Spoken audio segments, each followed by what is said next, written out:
বরিশাল সদর উপজেলার সাবেক ভাইস চেয়ারম্যান জসিমউদ্দিনকে গ্রেফতার করেছে পুলিশ।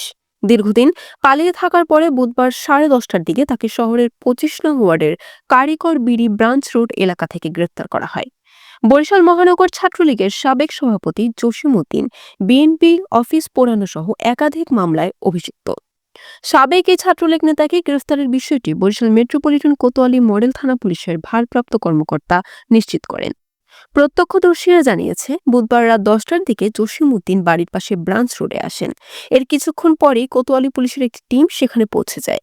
এক পর্যায়ে পুলিশ জসিমউদ্দিনকে গ্রেফতার করে থানার উদ্দেশ্যে রওনা দেয়।